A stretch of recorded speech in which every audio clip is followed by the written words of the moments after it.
President Obama is coming back to the political scene. The fire and the fury and the furiosa, all of it will be discussed. Plus, we talk about the mailbag. We're going to do the mailbag today. You can be part of it. I'm Ben Shapiro. This is The Ben Shapiro Show.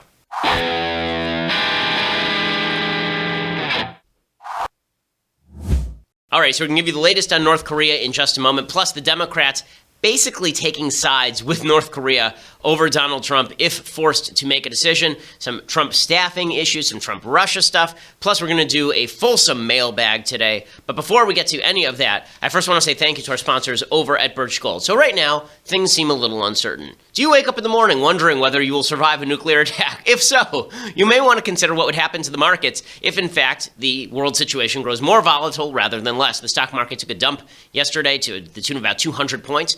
This is why you should have at least some of your assets in precious metals. And that's why I trust the folks at Birch Gold with my precious metals investment. Birchgold.com/Ben gets you a comprehensive 16-page kit revealing how gold and silver can protect your savings, how you can legally move your IRA or 401k out of stocks and bonds into a precious metals IRA. Right now, thanks to a little-known IRS tax law, you can do that without real tax consequences, which is pretty awesome. Birch Gold Group has an A+ rating from the Better Business Bureau, countless 5-star reviews. They're the folks I trust. Ask all your questions, and then once you get your answers, take some of your assets and put them in precious metals. Birchgold.com/Ben. That is Birchgold.com/Ben. Let them know that we sent you. Okay, so the hubbub over North Korea continues to unfold and evolve. So President Trump, I do love the fact that for President Trump, not only does he never back down, he always doubles down. Like everything is a double down for President Trump. If you ever played poker with him, you would always want to go all in. And this is sort of the problem.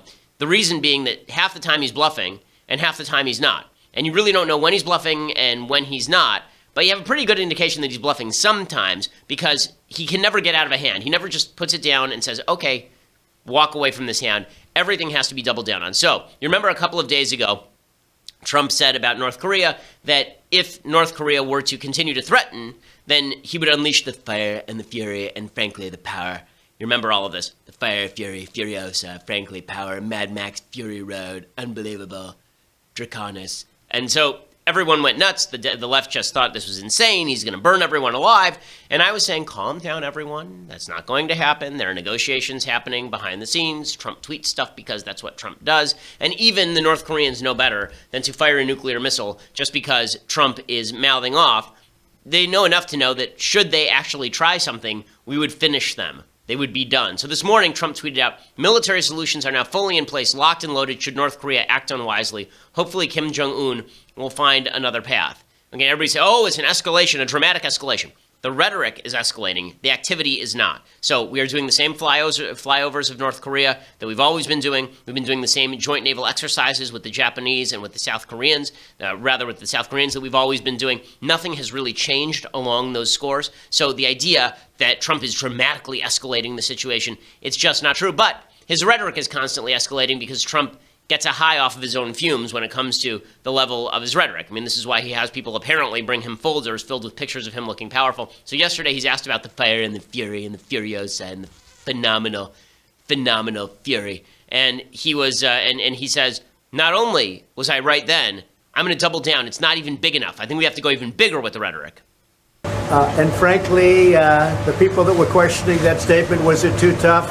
Maybe it wasn't tough enough. They've been doing this to our country for a long time, for many years.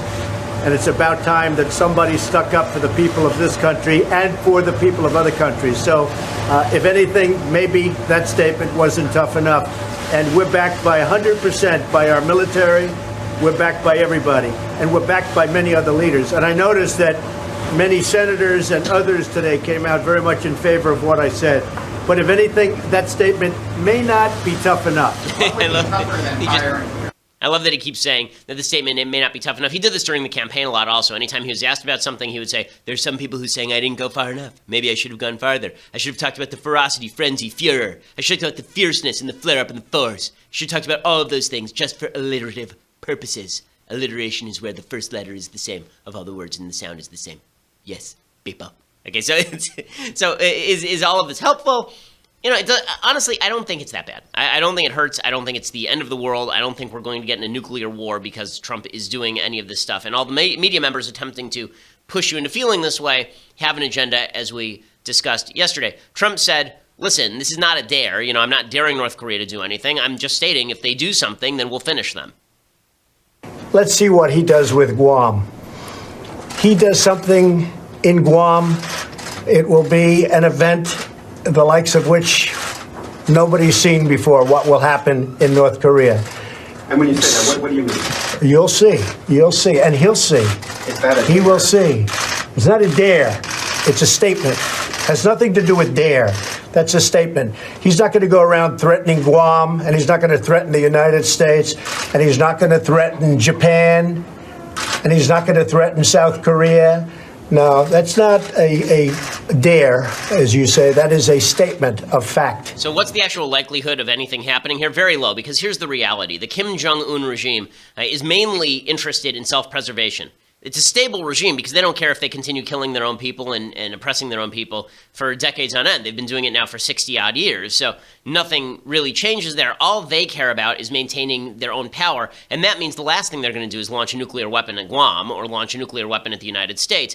What they could do is act bellicose in an attempt to gain concessions from the world, because this is what they've been doing for the past couple of decades. If Trump shows that they're not going to get any concessions for this, then in fact we're going to ratchet up sanctions every time they do this, then maybe they'll cut out even that. Now, is that the greatest possible outcome? No. I mean, it would be great if the Kim family would just all drop dead immediately. That would be the best possible outcome for the world. It would be the best possible outcome for the North Korean people, who don't deserve this monstrosity that's been thrust upon them for the better part of half a century. But that said, are we at the verge of nuclear war? No, we're not. Now, what is the danger of them having a weapon like this? There are really two dangers of the North Koreans having an intercontinental ballistic missile with an atomic tip. Okay, there are two basic threats. One threat is that all of the neighboring countries are then going to say, okay, well, if they have a nuclear weapon, we should have a nuclear weapon. Like South Korea will say, listen, we can't be living under the nuclear umbrella of the North Koreans. We should have the capacity to say to them, if you fire anything at us, we will nuke you. Right? If you fire conventional weaponry at us and then threaten us with your nuclear weapon, we will finish you. Right? So the South Koreans might develop their own nuclear weapon. Japan, which has been non-nuclear, they may develop their own nuclear weapon in order to deter the North Koreans. And so you could see widespread proliferation around the world. And John Podhoretz was making this point in his commentary podcast, and I think it's right, that we've spent, again, basically every waking moment since 1945 and the use of the A-bomb in Hiroshima and Nagasaki, we've been spending all that time trying to prevent the proliferation of nuclear weapons. There have been a number of states like South Africa that have gone non-nuclear. Libya was giving up its nuclear ambitions. There have been a number of states that have decided not to go nuclear, specifically because they felt like there is a global taboo against the use of nuclear weapons, but now you're seeing proliferation spread. Pakistan is proliferating. Iran is going to proliferate thanks to the Obama administration. Saudi Arabia, in response, could proliferate thanks to the Obama administration. You could see Turkey and Jordan proliferate. You could see a widespread development of nuclear weapons, and that would be very dangerous because, again, all it takes is one mistake for things to go boom. It's one thing when you're talking about two regimes, when you're talking about the USSR and the United States, and we were basically the only nuclear powers, then that was hard enough to keep us from going boom, right? We had things like the Cuban Missile Crisis during the Six-Day War in 1967. There were serious nuclear threats that were issued by the Soviets with regard to the Middle East. So, it was very tenuous even between two powers, one of which was good and one of which was evil, but both of which were rational in terms of self-preservation.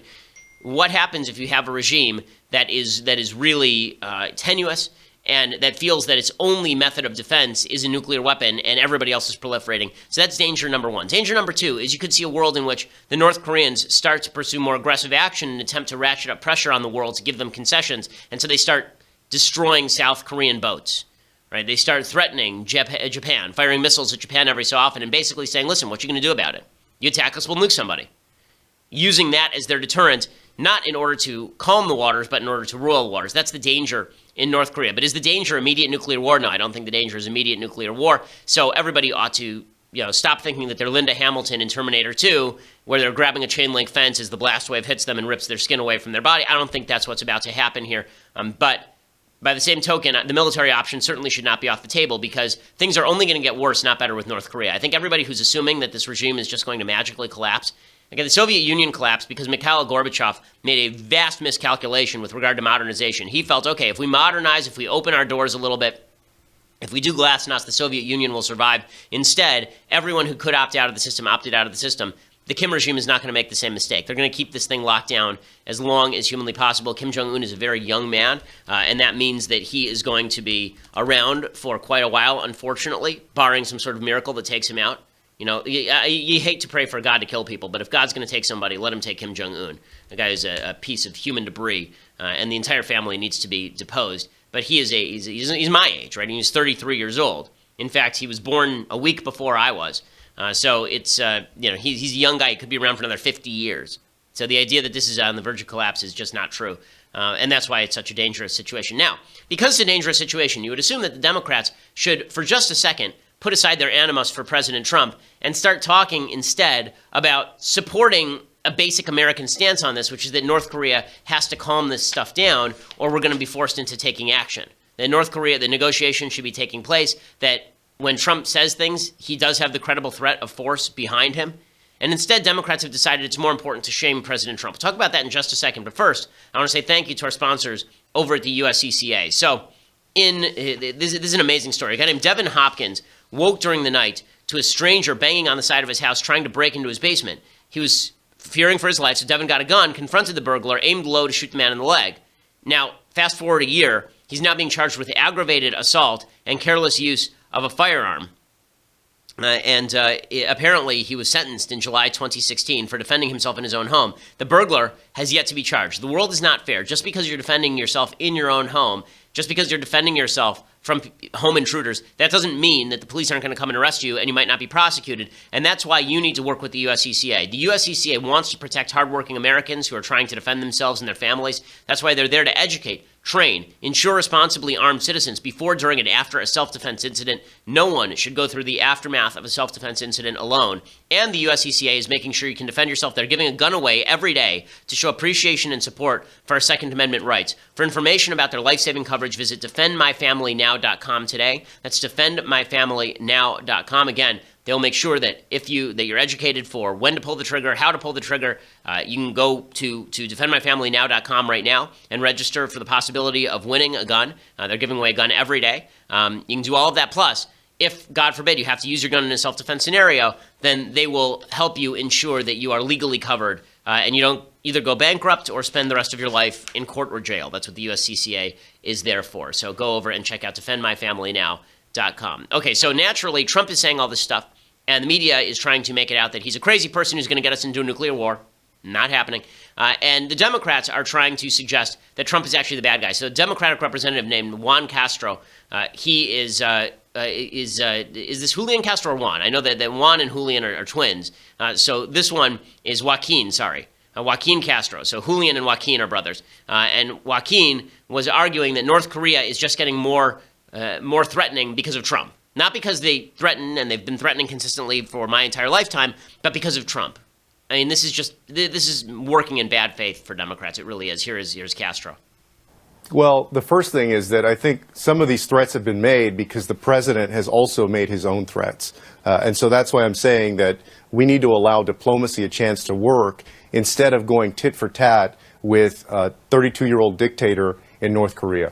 Okay, diplomacy is working. In fact, there are reports today that diplomacy is moving forward, that the Trump administration has had contacts for months with the North Koreans, and that we are moving toward some sort of diffusing of the situation. But the idea that you're going to go on national TV and you're going to undercut the credible use of military force with regard to North Korea is a very dangerous notion. Maxine Waters is doing the same thing again. Maxine Waters has been proclaiming for months that Trump will be impeached or Trump will plot or something will happen that will get Trump out of there through some Democratic-created miracle. She says that Trump is bluffing. Okay, again, this is bad stuff. You never want to say that the president of the United States is bluffing. When Obama drew his red line in Syria, there were those of us who said, it's stupid to draw the red line if you're bluffing. But it was not a good thing if we were out there saying he's definitely bluffing. You don't want to show enemy regimes that you think the president of the United States is full of it, because it means that their credible credible threat for use of force is gone. How do you deter if people think that you're completely full of it? Here's Maxine Waters, however, whose top priority is not preventing North Korea from getting aggressive. Her top priority is instead trying to humiliate President Trump.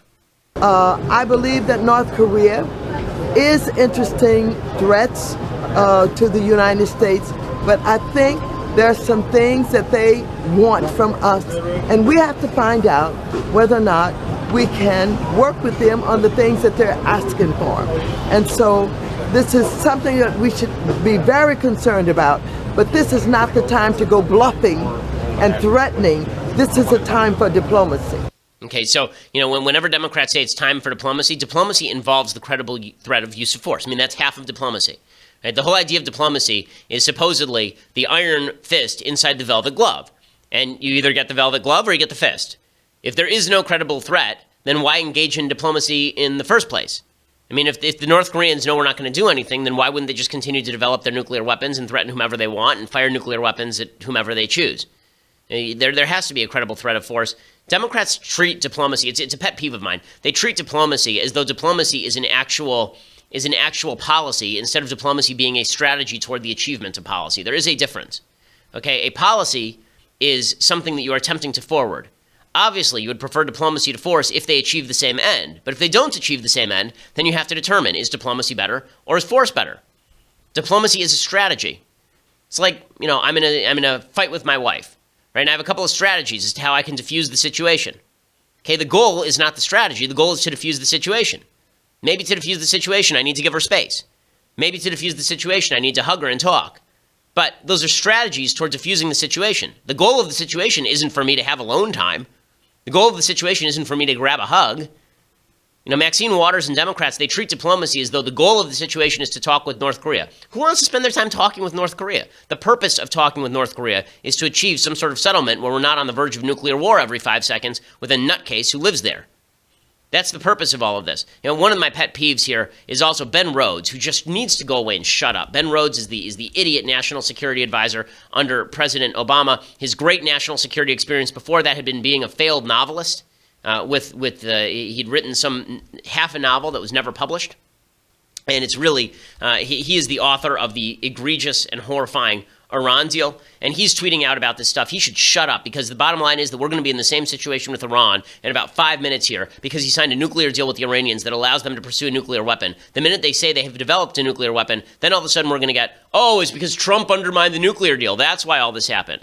No, the reason this happened is because Iran was pursuing a nuclear weapon. The Obama administration chose to ignore it in favor of trying to make overtures to one of the most evil regimes on the planet, exactly as the Clinton administration did during the 1990s. Ben Rhodes, he said, he's tweeting out now, Trump turned to national security was inevitable given domestic failures and constraints, but this week doesn't bode well for next 3 years. So now this is a distraction? Remind me again, who was it who was threatening Guam? Oh yeah, it was the North Koreans. Remind me, who was it who was reported to have built a nuclear weapon that can fit on the tip of an ICBM? That's right, it was North Korea. But the Democrats hate Trump so much that everything is Trump's fault. And then you've got Ben Rhodes tweeting about how we can't back out of the Iran deal, because if we back out of the Iran deal, then it's just terrible. He says this is a key point. Any chance of a deal with North Korea goes out the window if Trump cancels a nuclear deal that Iran is complying with.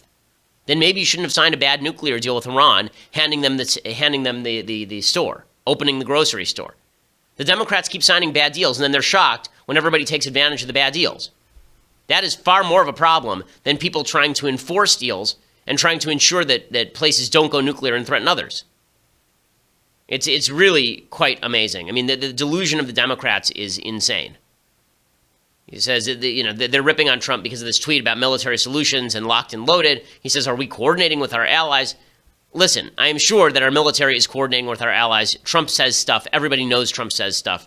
So I'm highly doubtful that we're in the midst of a nuclear war here. But this is what Democrats want you to believe so that you're scared of President Trump. Okay, meanwhile, there's been some hubbub about Trump's staffing decisions with regard to national security, and this is indeed a problem. You want to present a united face when it comes to your national security team. Trump's governing by chaos is not useful when it comes to national security. So you've got open battles now between Steve Bannon, Trump's chief strategist, and H.R. McMaster, Trump's national security advisor. McMaster has ousted a bunch of Bannon loyalists inside the administration, some of whom should have been ousted, some of whom probably should not have been ousted. McMaster is an expert on counterinsurgency.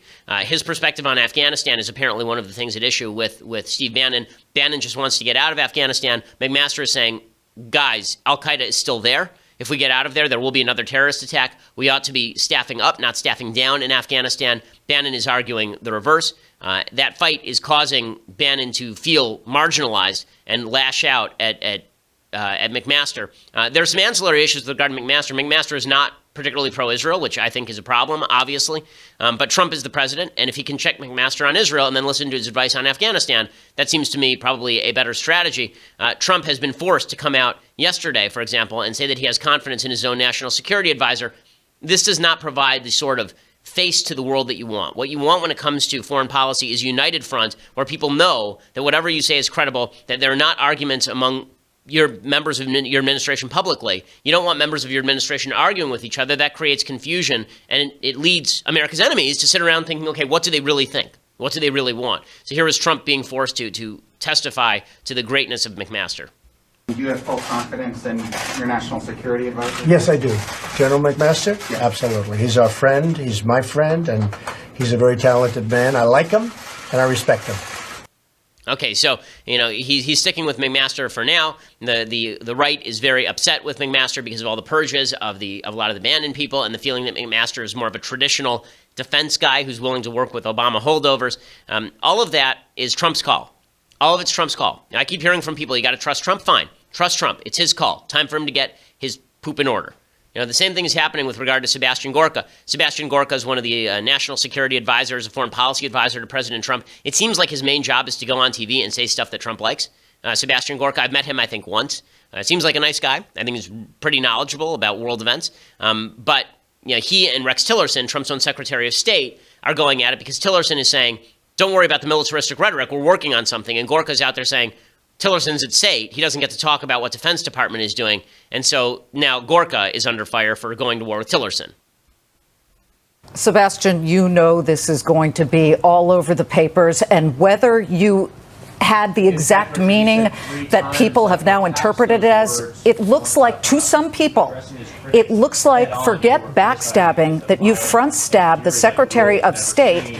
And, people look at that and say, who was he to admonish any process that the Secretary of State would take? He's handpicked by the president.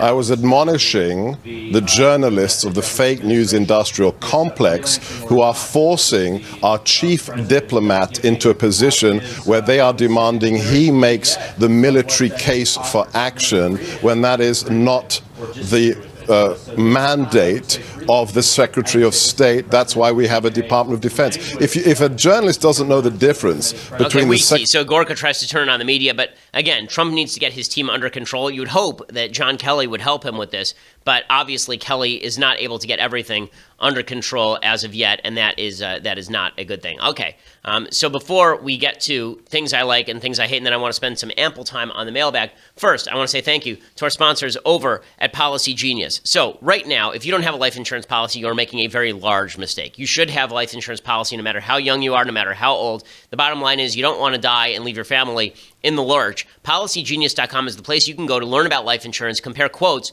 from America's top providers, and save up to 40% on your policy. They've placed over $5 billion in life insurance. In fact, most Americans think life insurance costs 2 to 3 times more than it actually does. You can save a lot of money by going to PolicyGenius.com, and they have a licensed team of experts willing to talk you through it. No call waiting. You don't have to worry about going through some sort of computerized system. You get actual customer service. If you've been putting all of this off, you need to go to PolicyGenius.com today. Make sure that you're getting the best life insurance deal that you possibly can. PolicyGenius.com today. Again, you can save up to 40% just by comparing policies. Shopping around is the way to get life insurance anyway, and Policy Genius does all the legwork for you. The quotes are free, no sales pressure, no hassle. PolicyGenius.com. Go check it out. Make sure that your family is covered in case something bad should happen to you. It gives you a certain level of peace of mind that is certainly very worthwhile. Okay, so before we get to things I like and things I hate and then the mailbag, first we have to say goodbye to you over on Facebook and on the visuals of YouTube. So if you do not know and you just listen to us online, we are in a visual show, not just an audio show. If you want to watch us, if you want to watch this show unfold in real time, watch the magic happen, enjoy it. If you want to be part of the mailbag, we have a mailbag, and you can be part of the live mailbag right now today. If you go over and subscribe at dailywire.com for just $9.99 a month, you get the subscription to not only this show, but Andrew Klavan's show, See that live. The Michael Knowles Show, which is surging up the iTunes charts for some godforsaken reason. You can check that out as well. It's actually quite good. You can give that a listen and a watch, and you can be part of Michael's Mailbag. He also bears, when he wears glasses, striking resemblance to Rachel Maddow. Really, really incredible. But you can check that out as well for $9.99 a month. And you can also get the annual subscription for $99 a year. For that, you not only get all of the above-mentioned things, but you also get this. The most magnificent of tumblers. This leftist tears, hot or cold. I drink out of it every day. My lips, I only allow my lips to touch the finest things. And this right here, like my wife, and this right here is one of the finest things in life. This leftist tears, hot or cold tumbler. It is just incredible. It is magnificent. You will enjoy, every time you hold it, you'll feel the power surge through you. It's like the power of the ring, except not evil.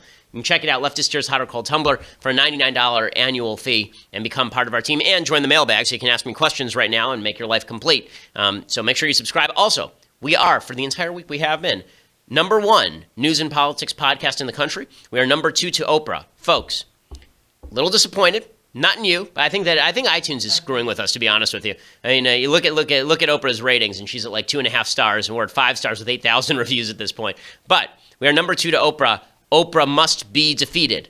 Must be defeated. I understand that she may release bees on her audience. I've seen that from the interwebs. But you should help us anyway. Go over and subscribe. Leave us a review. We always appreciate it. We are the largest conservative and news and politics podcast in America.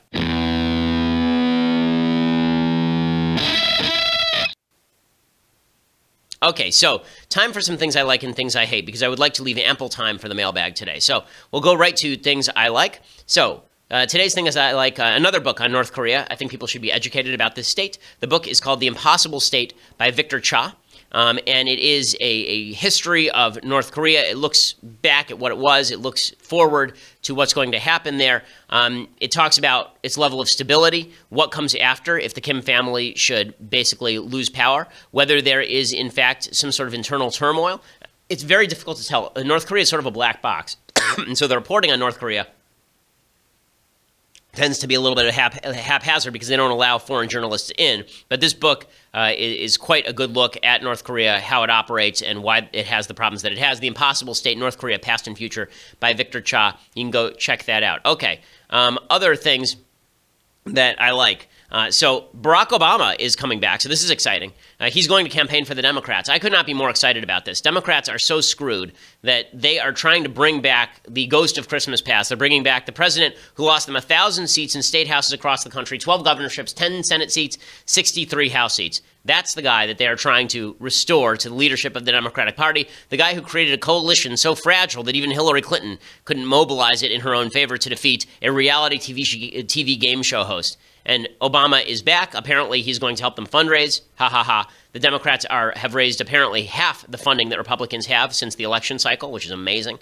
And he is apparently also going to help the politicians out by speaking. That is not going to work for them. So congratulations to Democrats. You have hit on, yet again, one of the world's worst strategies. So that is just excellent. Other news that I like. It's not really news that I like, but I do like when reality takes hand. So here is the piece of news by Amanda Prestigiacomo. She is one of our favorite writers over at Daily Wire. A woman who enlisted to become the first ever female Navy SEAL quit after 1 week of training. 1 week of training. According to the report from the Washington Examiner, the unidentified female candidate dropped out in early August during a 3-week course in San Diego that began July 24th. It was the first assessment of potential SEAL officers before they can be sent on to more grueling courses, according to the website, which cited multiple Naval Special Warfare Command sources. So before January 2016, women were not allowed in military combat roles. There were no female applicants in the 18 months since that historic change until July, which is when this woman enlisted. She lasted for 1 week.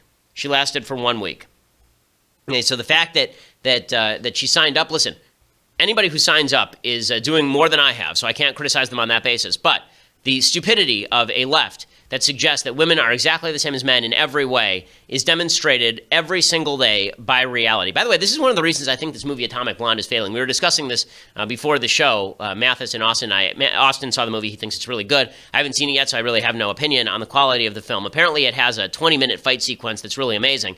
I have a general problem with female fight sequences where you get one woman beating up guys who are 200 pounds, like she's 105 pounds soaking wet, and she's beating the crap out of guys who are 200 pounds. And it's like, no. No. In boxing, we have weight classes, right? If there's a 10-pound difference between two boxers, they're in different weight classes. You think that doesn't apply to a 75, 80-pound difference between men and women? Like, come on, gang, come on. So that I think that's one of the reasons why the female action star genre hasn't been doing particularly well. There have been a bunch of movies that have come out recently with the female action star, and they just don't work that well typically because the suspension of disbelief to watch some beautiful woman the size of my wife throw around some 6'3" dude who weighs 240 pounds, it requires a certain suspension of disbelief. I think also the marketing for that film, it seemed to make a lot of the lesbian relationship in the film. And I think that that's a mistake for the marketers, not just because some people are put off by that, but also because this is the question I asked Austin. I asked, in the film, is there a reason that Charlize Theron's character had to be a woman instead of a man? Is there anything about her character in the film that makes her necessarily female in any real way other than the fact that she's a female? And Austin said no, right? She's seducing a woman in the same way that James Bond would seduce a woman. So what is the relevance of her being a woman? If she's a female action star, but she's basically just a dude who's a lady, then what have you gained from this? Like the best written female action stars, think of Terminator 2. Linda Hamilton's character is really well written because her entire motivating feature is trying to care for her child, trying to make sure that John is safe, right? That's the entire motivation of her character.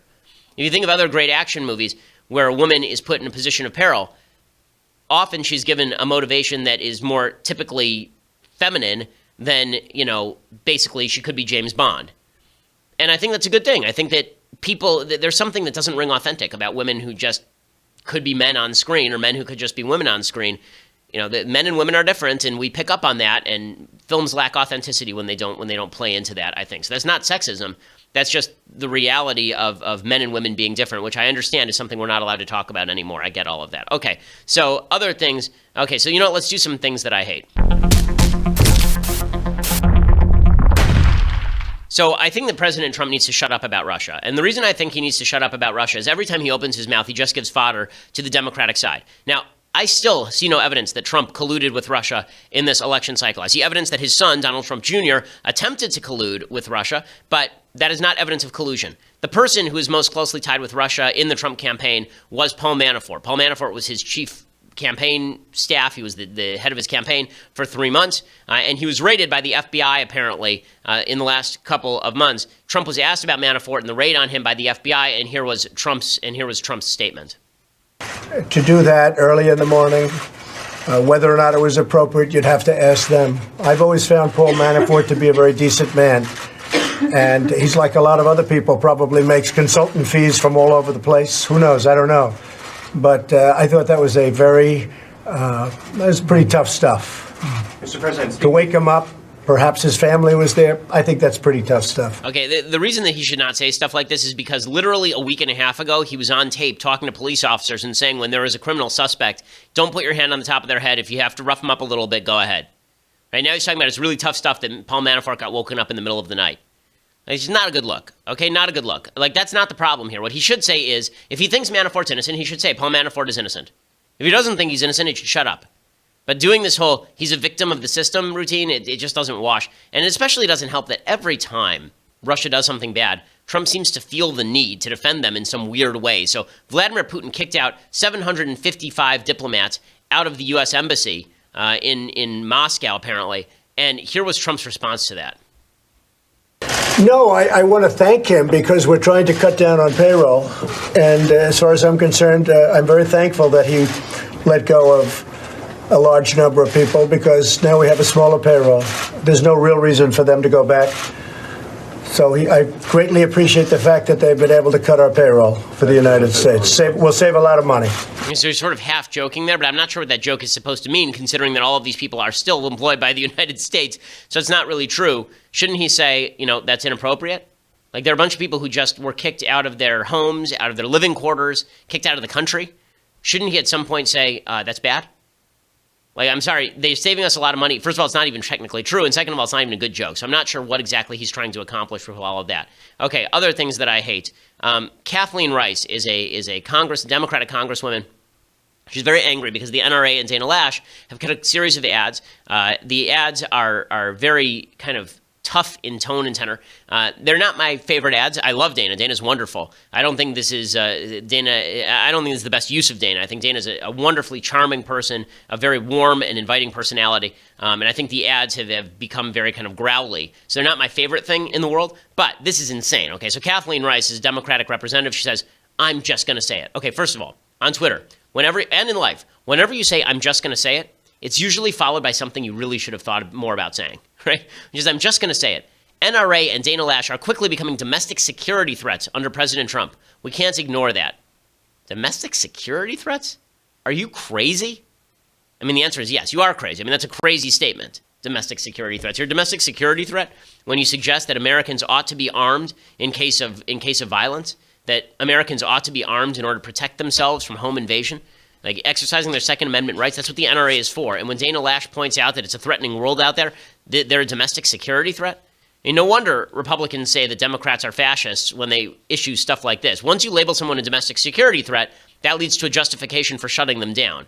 That's utterly nuts. Okay, final thing that I hate, and then we'll do some mailbag. So final thing that I hate here is ABC's chief political analyst, a guy named Matthew Dowd. He tweets out dumb stuff about religion all the time. He used to be a Bush 2004 campaign chief strategist. About a month ago, he tweeted out that he was Catholic, and he said, "Being Christian is a state of being. Practicing l'oeuvre. Some of the most Christian folks I know in life are atheists." And every Christian went, wait, hold up a second, just what? Like, being a nice person and being a Christian are not identical, right? They're not quite the same thing. Some of the most Christian people that he knows are not atheists because, like, I'm a very nice person to my employees, despite me making fun of them a lot. I'm a very nice guy with my family. I'm generally a nice person who tries to go out of my way for others. I am not a Christian. I am a Jew, right? I mean, like, there are a certain set of beliefs you have to engage in. Okay, that wasn't even the worst. So yesterday he tweets out, quote, "A fundamentalist radical Christian is just as misguided and frightening as a fundamentalist radical Muslim. No difference." No. Okay, if I see a guy in the park shouting "Jesus saves," like he just runs into the park holding a briefcase and he shouts "Jesus saves," I think to myself, okay, you know what? I'm gonna probably shy away from him, but I'm not really that afraid that maybe he's going to blow himself up. However, if he runs into the park carrying a briefcase and he shouts "Allahu Akbar," then my reaction will be slightly different, and that's for a reason. That's because the vast majority of bombings worldwide, vast majority of terrorist bombings worldwide are being carried out by radical Muslim fundamentalists. Okay, tens of thousands of people dead every year thanks to radical Muslim fundamentalism. 24% of Americans believe that the Bible is the literal, inerrant word of God.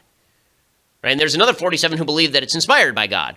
So the vast majority of Americans are at least religious to that extent, and a quarter of Americans are religious fundamentalists, according to Matthew Dowd, and yet we don't see Christians going around and raiding gangs, raping and looting and blowing people up.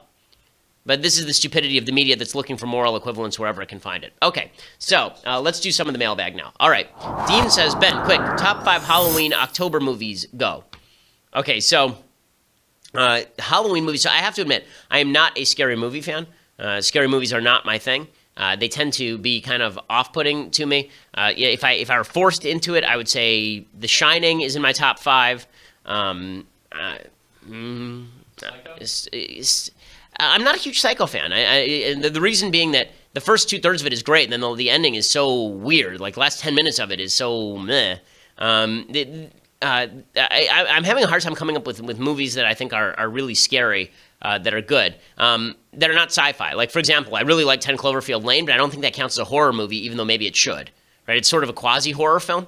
I like locked box movies, the ones where it's like two people in an enclosed space and they sort of have to deal with it. But that's not my favorite thing. So instead of answering your question, I'm going to answer a question I'm making up on my own because it occurred on Twitter yesterday, and that was top 5 action movies. So I separate action from adventure, which is why my list is a little bit different from other people's lists.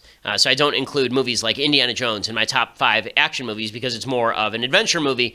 Adventure to me is characterized by going to kind of exotic places and engaging in period combat, like Adventures of Robin Hood. But my top 5 action films are, and let me see if I can find the list that I made. My list was Die Hard, Terminator 2, The Fugitive, The Bourne Identity, and Taken. So Taken makes the list. I know a lot of people disagree with this. There are some other action movies that I think are close up on the list. Particularly, like, some people put Gladiator. Gladiator's not an action movie to me. It's a historical epic. It's not really as much of an action film.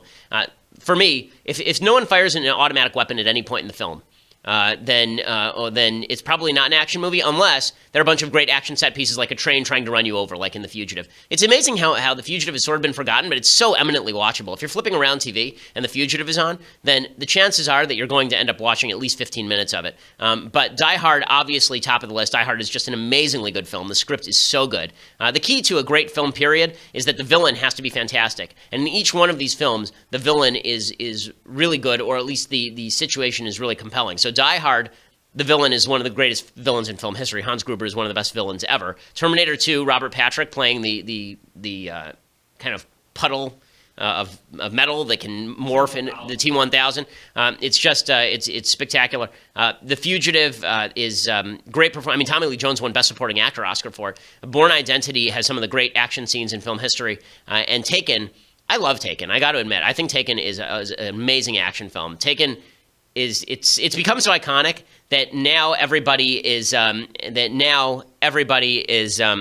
makes up lines from it.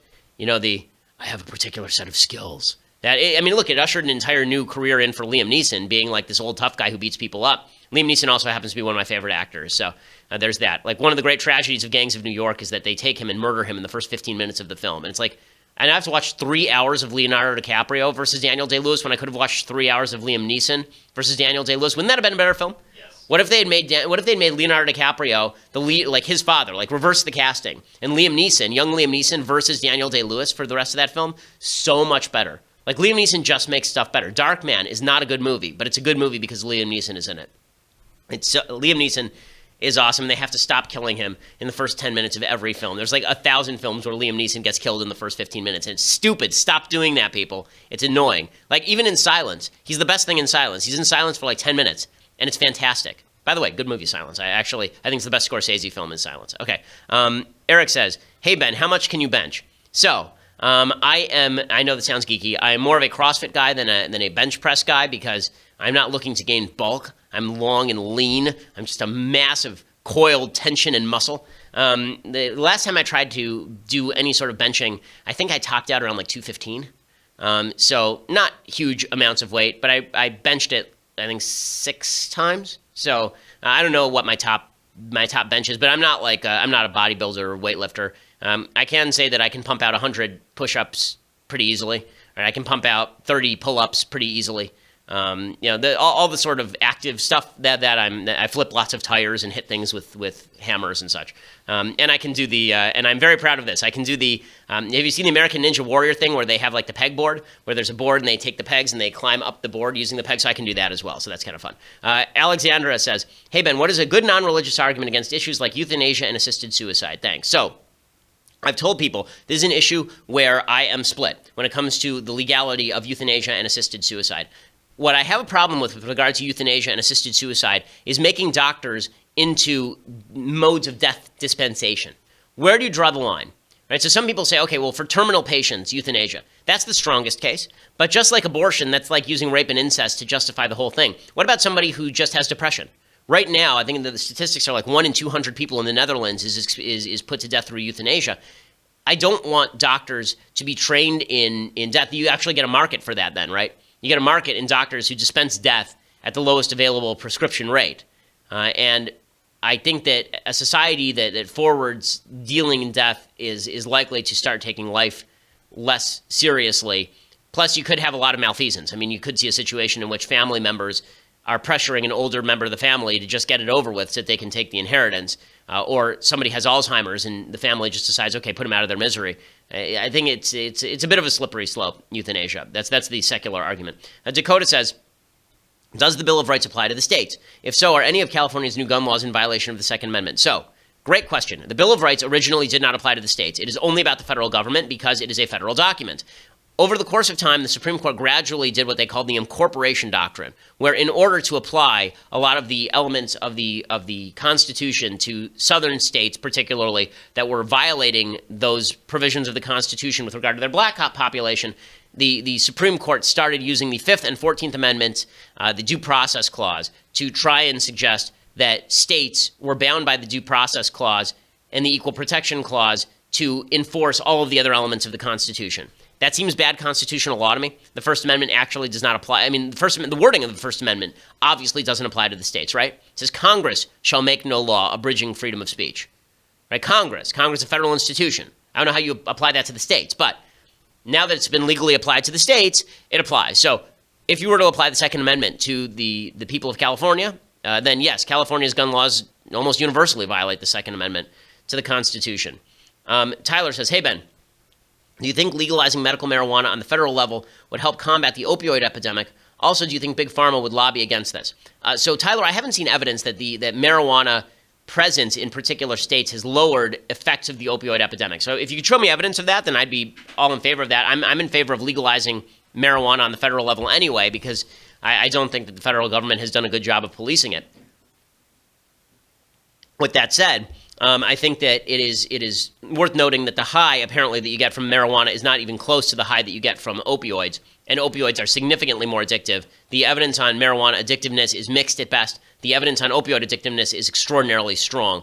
Maybe next week we'll talk a little bit more about President Trump's decision to declare the opioid epidemic a national emergency. I'm not sure what the federal government can do here. The bottom line with the opioid epidemic is it sprang from two particular sources. One, influx of heroin from down south across the Mexican border. Two, the overprescription of drugs like Vicodin and OxyContin that started in the 1990s and 2000s, and so people would have an injury and then they would go get OxyContin. They'd be basically using what is a soft form of heroin, and then they would go out and seek a further high. Actually, one of the things the federal government did was exacerbate this, because people who are on Medicaid could go get a bottle of pills that was worth like $1,000 of oxycodone, buy it for $3, and then sell it on the open market in order to make some money, while at the same time addicting themselves. There's a lot to talk about with regard to the opioid epidemic, but it is a several-pronged problem. One is enforcement of the border. Two is we need to ensure that doctors stop overprescribing this medication. And three is there's an actual spiritual problem among young Americans right now who are searching for meaning and filling it with drugs, and that's a serious issue. Callie says, if you were to ask a question for the mailbag, what would it be? Well, it would be, Ben, why don't they double your salary? That would probably be, and my answer would be, I don't know. I'm the boss. I should do that, shouldn't I? Tyler says, hey, Ben, I don't like sports. I don't drink. I'm 22. How on earth am I supposed to have a social life? I find it hard to have friends when most of my peers have totally different priorities. I'm generally a social guy and by no means an introvert, but I have almost no interest in what most people my age care about. I imagine this is a rather common problem with young conservatives. How would you advise people like me deal with this dilemma? So, I think that, listen, when I was in college, I was not world's most social animal. When I was in law school, I also don't drink, not out of principle, because I'll have a drink every so often, but because I have some bad acid reflux, so it does a job on me. I do like sports. I can talk about that, but I think that America's a huge place with lots of people with varying interests. Obviously, we have a huge audience here at the Ben Shapiro Show, and that means there are lots of people who think like you if you listen to the show and want to talk about issues like this because they spend time every day listening to this content. If you're interested in politics is a conversation starter. And you should be able to find people who are willing to talk about deep issues. By the way, when you're dating, that is the stuff that you should talk about, are the deep issues. My wife, I've said this before, our first date was legitimately 3-hour conversation about free will and determinism. Not joking. We've been married now for almost 10 years. We have 2 beautiful children, and we are an extraordinarily happy couple. Jackson says, hey, Ben, does the Jewish faith teach that some sins are worse than others? Also, does it teach that there are unforgivable sins? So, Judaism says that some sins are more serious than others. Obviously, there's a different level of punishment for different levels of sins. Murder is a more serious crime than eating not kosher, for example. And I think any religion that suggests that all sins are equally as egregious is not a religion worth listening to, because obviously that's not true. Judaism does say that you can't impute to God your own justification for particular sins. So it's up to God to decide which ones are more severe. But yes, there are levels of severity when it comes to sin, as evidenced by the different punishments. Some you can bring a sacrifice for, some you die for, right? As far as unforgivable sins, so I believe that they say the unforgivable sins in Judaism, and forgive me if I get this wrong, I'm sure other Orthodox Jews will write me if I do, but the unforgivable sins, in the sense that you must pay for them, are adultery, idolatry, and murder, I believe, are the 3 biggies. So if you do those 3, any of those 3, then those are essentially unforgivable. Jackson says, what's your beef with Michael Knowles? I don't have a beef with Michael Knowles. My beef with Michael Knowles is, where is the beef? I mean, that's my beef with Michael Knowles. He wrote an empty book and sold 120,000 copies of it. That's my beef with Michael Knowles. I mean, come on. Come on! Okay, Chris says, I did not wait for marriage. I'm not proud of this. I'm at the point in my life where I want to get married. what is the best way to address my past with my girlfriend, possible fiance? Well, first of all, I mean, I think that you should just say that. I think that you should say exactly what you say here. You didn't wait for marriage. You wish that you had. You want to bring up your children so that they do that. And I think repentance is a wonderful thing. I think that you realizing that you made a mistake and that you wish you hadn't, that's okay. You know, we all make mistakes in life. You know, being honest about your past and suggesting that you've gotten beyond it is the best way for your potential spouse to know that you're capable of that sort of thing, which is really important. Janet says, Ben, what is your honest take on stay-at-home moms? Do you believe college-educated women who choose this lifestyle have wasted their education? Thank you. No, I don't think that they've wasted their education at all. I think that whatever choice you make to be at home with your kids is a good choice. And the balance that you choose to make between career and being at home is your choice. I think that, you know, women who choose not to be at home with their kids at all have a serious problem. It's why one of the reasons my wife is working the way she's working is because she is hoping that when she's done, she's able to create a much better work-life balance than if she didn't go through a couple of years of poop to get to the roses. And as my grandmother used to say, sometimes you have to walk through the poop to get to the roses, and the manure to get to the roses. And I think that that's what a lot of the educational process is all about. But no, I think that stay-at-home moms are doing something that is vital. I mean, you can see that there's been a tremendous impact on children who don't have parents around as much, thanks to things like divorce. This is not a rip on working women, but everybody has to balance out how much time is necessary with your kids and how much time is necessary in the workplace. And this idea that you can have it all, no, you can't have it all. You can have a lot of most things, and this is not a case against women in the workplace either. Okay, couple more questions and then we'll go. Callie says, with Google and the memo being a hot topic in the news this week, I was wondering, what is your belief the role should or should not play if a business is discriminating in hiring and or paying employees? My belief is that the government should play no role in this, because if a business discriminates in hiring, then they are losing money, because the idea of discrimination inherently is that you're going to avoid hiring the best person for a particular job, and you're going to hire instead somebody else, which means somebody else is going to hire the best person to make more money than you. And if you don't pay employees that well, then you're going to be able to, then that person can go across the street. Free markets tend to get rid of discrimination, not for everybody, but over the course of time. I'm going to try and read this backwards. No. Oh, no, that's it? Okay. So Mathis is going to fix this because otherwise I'm literally reading a email live backwards and upside down. Okay, it's loading. There we go. Bunbury. You're fond of saying students shouldn't sacrifice their grades to make their argument for conservatism. After the Google memo, it's clear you're not even safe after school. What can we do? Well, again, I think that there's something to be said for the Google memo guy who we had on yesterday, just in the sense that he has now raised the consciousness of the country with regard to the sort of discrimination that's happening at Google. So that's a calculated decision. You have to decide whether you think you're going to do the most good by fighting the power where you stand, or by, staying in the closet as conservative until you have more power. And I think that changes situation by situation, but I don't think that it's worthwhile always granting a baton to the bad guys in order to make a point, because sometimes that point does not go over or is worthless. Okay, so we will be back here next week with all of the latest news. Thanks so much for everything that you do for the show. We really appreciate it. Again, we are the #2 podcast in America after Oprah. And if we continue to grow, then we will overtake Oprah. Oprah delenda est. And we will eventually take that top slot on iTunes, which would be pretty awesome. So we will see you next week. Have a wonderful weekend. I'm Ben Shapiro. This is The Ben Shapiro Show.